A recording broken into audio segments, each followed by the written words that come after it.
नमस्कार, आप देख रहे हैं एसपीएन 9 न्यूज़ और मैं हूं आपके साथ मनीष कुमार सैनी। अमरोहा के पूर्व सांसद और कांग्रेस नेता दानिश अली ने एक इंटरव्यू के दौरान बातचीत में कहा कि उत्तर प्रदेश में भारतीय जनता पार्टी का राजनीतिक आधार खिसक चुका है। अमरोहा के पूर्व सांसद ने कहा कि भारतीय जनता पार्टी का उत्तर प्रदेश में जो आधार था वह खिसक चुका है।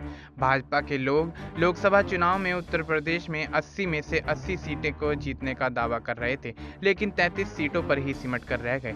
राज्य की आधी सीट भी भाजपा नहीं जीत पाई। अब आपस में इन भाजपाइयों में घमासान चल रहा है। कोई कह रहा है कि ब्यूरोक्रेसी नहीं सुनती, तो कोई कह रहा है कि एक जात का कब्जा है। अलग अलग प्रकार के आरोप लगाकर ये लोग आपस में झगड़ रहे हैं। आगे के नतीजों में इनका और भी बुरा हाल होगा। पूर्व सांसद दानिश अली ने कांवड़ यात्रा के दौरान उत्तर प्रदेश सरकार के द्वारा जारी किए गए आदेश पर कहा कि 21वीं सदी में हम एक विकसित भारत का नारा देते हैं और हम धर्म के आधार पर लोगों को बांटने का काम कर रहे हैं। उन्होंने कहा, क्या संविधान के निर्माताओं ने कभी सोचा था कि इस देश में ऐसा होगा? अगर कोई फल का पौधा दिनेश लगाता है तो उसको पौधे को पानी दानिश देता है और कोई उस्मान या उमेश उसको ले जाकर मंडी में बेच रहा है। इससे क्या फर्क पड़ रहा है? कांवड़ यात्रा को लेकर उन्होंने कहा कि पश्चिमी उत्तर प्रदेश में अगर कोई कांवड़ लेकर आता है तो पूरा गांव उसका स्वागत करता है, फिर चाहे वह हिंदू हो या फिर मुसलमान। इसी तरह कोई हज करके आता है तो भी पूरा गांव उसका स्वागत करता है।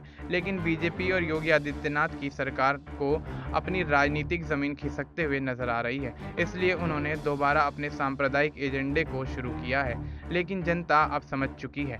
अब देखना ये होगा कि जिस तरह से योगी आदित्यनाथ का ये बयान सामने आया है, उसके बाद उत्तर प्रदेश में होने वाले उपचुनाव में भारतीय जनता पार्टी किस तरीके से सीटों पर कब्जा करने में कामयाब होती है, या फिर जिस तरीके से अखिलेश यादव पार्टी को अपनी मजबूत करते हुए नजर आ रहे हैं, क्या अखिलेश यादव वाकई में अब दोबारा से एक बार जीत हासिल करने में कामयाब होंगे। यानी जिस तरह से लोकसभा चुनाव में अखिलेश यादव ने समाजवादी पार्टी को एक बड़ी जीत दिलवाई थी, क्या ठीक उसी तरह से उपचुनाव में भी अखिलेश यादव की समाजवादी पार्टी एक बार जीत का परचम लहराती हुई नजर आएगी, या फिर मायावती और चंद्रशेखर आज़ाद जिस तरीके से उपचुनाव में उतरते हुए नजर आ रहे हैं, तो वो भी यहाँ से कुछ सीटें निकालने में कामयाब हो पाएंगे या फिर नहीं, ये तो खैर वक्त ही बताएगा। फिलहाल के लिए इतना ही। देश और दुनिया से जुड़ी तमाम जानकारी के लिए आप देखते रहिए एसपीएन 9 न्यूज़।